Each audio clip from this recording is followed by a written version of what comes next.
administration is expected to release new rules making discrimination based on gender identity illegal in women's sports. One athlete who competed against UPenn trans swimmer Leah Thomas says these policies are getting out of control.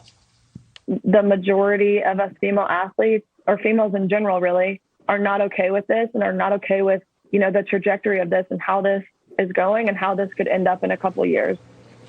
Joining us now with her reaction is campus reform reporter and collegiate swimmer Alexa SCHWERHA. Alexa, thanks so much for being here.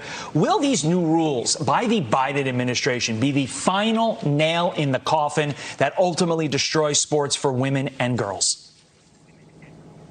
As a former Division II collegiate athlete, it's very demoralizing and insulting to see what is happening to Title IX. If the regulations proposed by the Biden administration are finalized later this month, what we will see is protection against discriminating based on sex be extended to include gender identity. This is absolutely appalling because let's remember what Title IX did in the first place. It opened up doors and opportunities for women to be trailblazers and shatter glass ceilings in sports in many different avenues. So what we're seeing is the Biden administration is clearly more concerned with pressing their political agenda than standing up and defending women.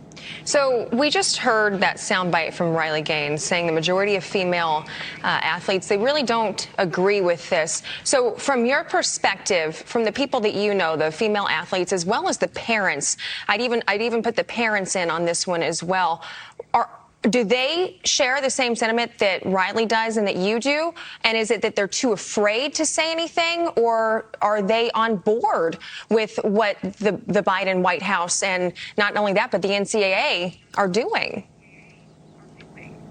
Riley is just the latest victim in what we saw from the NCAA Women's Swimming Championships by allowing Leah Thomas, a man, to swim against women. Women got hurt, and luckily people are saying enough is enough and standing up to it. Here at the Leadership Institute's Campus Reform, we have been seeing laws being passed throughout state houses and lawmakers to ban men from competing in women's sports. And we need more people talking about this because if left unchecked, this poisonous political agenda might just be the death of women's sports. And it's very insulting because I know the hard work and the sacrifice that these ladies have put in to hone their craft and make it to that level of competition. I myself remember diving into that freezing cold pool every single morning and wearing chlorine as perfume and missing hanging out with family and friends just to shave off a 1/10 of a second from a lap time. But honestly, if I had to do it all over again, I'm not sure it would be worth it because the sacrifices were worth it when the competition was fair, but the competition isn't fair anymore, and women have to be done being the doormat that society walks over just to cave to some radical progressive agenda.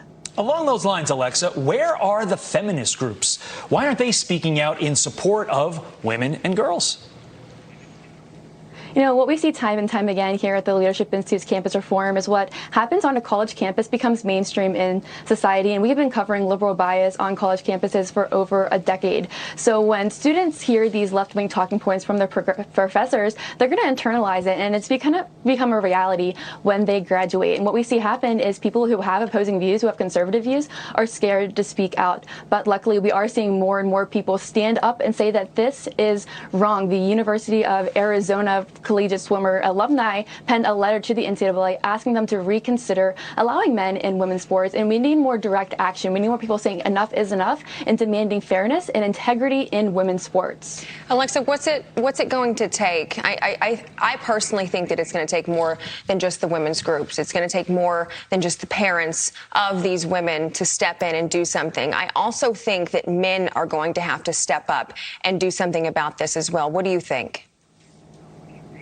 We all have to band together and call this for what it is, which is an attack on women. We all need to stand up and say that this is wrong and take direct action and talk about it and share the stories of these women who are being victimized and erased from their own sports, from their own categories. Like I said, Riley is just the latest example of the victims that came out of the NCAA Women's Championships. Because Thomas was allowed to compete, Emma Wyatt is not a national champion today. Because Thomas was allowed to compete, a Virginia Tech swimmer was cut from the championship heat because her spot was filled by a biological man due to a biological advantage. And it's not fair to have these women try to make up for that advantage because no amount of training or wishful thinking is going to make up for biological differences. Facts are very stubborn things, I know that, but facts have to come first. They cannot come secondary to some delusional reality. We know that men statistically are taller. They have a larger wingspan, a larger lung capacity. And this is very important when we're talking about physical activities such as sports.